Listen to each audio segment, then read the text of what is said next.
പലർക്കും ഡൗട്ട് ഉണ്ടാകും, എന്താണ് മോണ്ടിസോറി സിസ്റ്റം? എന്താണ് മോണ്ടിസോറി സിസ്റ്റം ട്രഡീഷണൽ സിസ്റ്റത്തിൽ നിന്ന് വ്യത്യസ്തമായിരിക്കുന്നത്?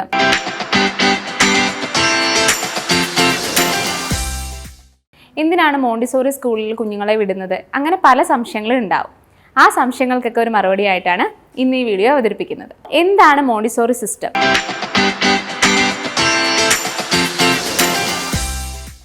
ആക്ടിവിറ്റീസിലൂടെ കുഞ്ഞുങ്ങളെ എങ്ങനെ പഠിപ്പിക്കാം? ഓരോന്നും ആക്ടിവിറ്റീസിലൂടെയാണ് നമ്മൾ മോണ്ടിസോറി സിസ്റ്റത്തിൽ പഠിപ്പിക്കുന്നത്.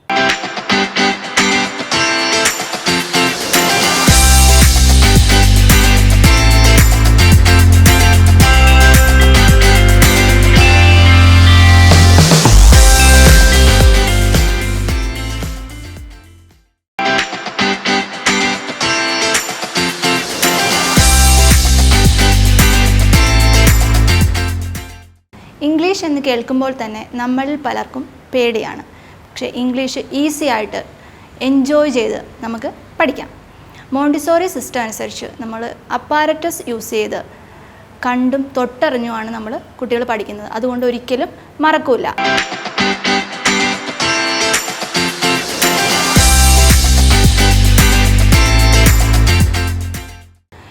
ഇംഗ്ലീഷ് നമുക്ക് മോണ്ടിസോറിയിൽ കുട്ടികൾ പഠിപ്പിക്കുമ്പോൾ 3 to 6 ഏജിലുള്ള കുട്ടികളെയാണ് നമ്മൾ പഠിപ്പിക്കുന്നത്. അതുകൊണ്ട് തന്നെ നമുക്ക് ചെറിയ പോർഷൻ ഗ്രാമർ മാത്രമേ അവർക്ക് തിയറിയിൽ പഠിക്കാനുള്ളൂ.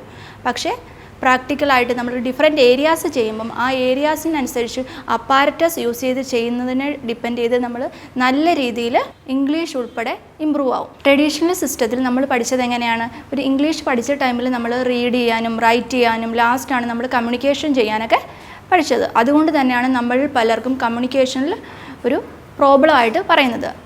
Continuously speak in English, we will do it. Okay.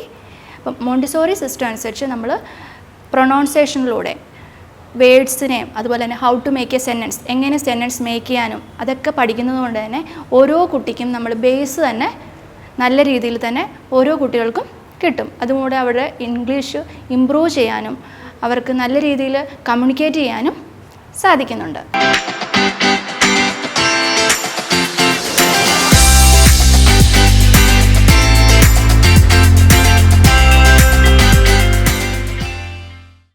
Child psychology എന്ന് പറയുന്ന ഒരു സബ്ജക്റ്റ് നമ്മൾ ഡിസ്കസ് ചെയ്തേ മതിയാവത്തുള്ളൂ. നമുക്ക് ചൈൽഡ് സൈക്കോളജിയുടെ ഫസ്റ്റ് മൊഡ്യൂളിലേക്ക് നമുക്ക് പോകാം. Psychology in pre primary education എന്നാണ് ചാപ്റ്ററിൻ്റെ പേര്. ഓൾറെഡി നിങ്ങൾക്ക് നേരത്തെ കേട്ട് പരിചയങ്ങൾ ഉണ്ടാകും. ഈ ഒരു സബ്ജക്റ്റ് എന്ന് പറയുന്നത് എല്ലാ ടീച്ചർ ട്രെയിനിങ് കോഴ്സിലും നമ്മൾ ഇൻക്ലൂഡ് ചെയ്യുന്നൊരു സബ്ജക്റ്റാണ് ചൈൽഡ് സൈക്കോളജി, അല്ലെങ്കിൽ എഡ്യൂക്കേഷണൽ സൈക്കോളജി എന്നും നമുക്ക് പറയാം. വെച്ചിട്ടാണ് നമ്മൾ പഠിച്ചുകൊണ്ടിരുന്നത്. പക്ഷേ ഇനി അങ്ങനെയല്ല. നമ്മൾ മാത്സ് ഏരിയ തന്നെ ചെയ്യുന്നത് തന്നെ വേറെ രീതിയിലാണ്. കുട്ടികൾ ബൈ ഹാർട്ട് ചെയ്യുന്ന പരിപാടി ഇതിനകത്തില്ല. അപ്പോൾ എല്ലാവരും അതിനനുസരിച്ച് മനസ്സിലാക്കിയാണ് അവർ ഓരോ കാര്യങ്ങളും ചെയ്യണമെന്നാണ് ഈ ഒരു മോണ്ടിസോറി സിസ്റ്റത്തിൽ പറഞ്ഞിരിക്കുക. അപ്പോൾ ഈ ഒരു മൊഡ്യൂൾ എന്ന് പറയുന്നത് വളരെ ചെറിയൊരു മൊഡ്യൂളാണ്. Psychology in pre primary education ഇത്രയും കാര്യങ്ങളാണുള്ളത്. അപ്പം നമ്മൾ കുറച്ച് കാര്യങ്ങൾ, എന്താണ് സൈക്കോളജി എന്ന് പഠിച്ചു, ടീച്ചേഴ്സ് ആൻഡ് സൈക്കോളജി പഠിച്ചു, അതേപോലെ തന്നെ പ്രീ പ്രൈമറി ചിൽഡ്രൻ്റെ ബിഹേവിയർ എങ്ങനെയാണെന്ന് നമ്മൾ ഡിസ്കസ് ചെയ്തു. +2 പാസ്സായ ആർക്കും അന്തർദേശീയ നിലവാരത്തോടെ മോണ്ടിസോറി ടീച്ചേഴ്സ് ട്രെയിനിങ് പഠനം പൂർത്തിയാക്കാം. ടോപ്പ് ഇന്ത്യൻ യൂണിവേഴ്സിറ്റിയിൽ നിന്നും ഒപ്പം ഇന്റർനാഷണൽ സർട്ടിഫൈഡ് ടെഫൽ ടീച്ചർ സർട്ടിഫിക്കേഷനും PSC അപ്രൂവലുള്ള government university international TEFL TESOL certification, കൂടാതെ 100% പ്ലേസ്മെന്റ് അസിസ്റ്റൻസ്, അത് ഇന്ത്യയിലും വിദേശത്തും കുറഞ്ഞ ഫീസിൽ ഒരു ഉയർന്ന ജോലി. എന്നാൽ ഇനി താമസിക്കേണ്ട, നെക്സ ഗ്ലോബലിൽ ഇന്ന് തന്നെ കോൺടാക്ട് ചെയ്യും.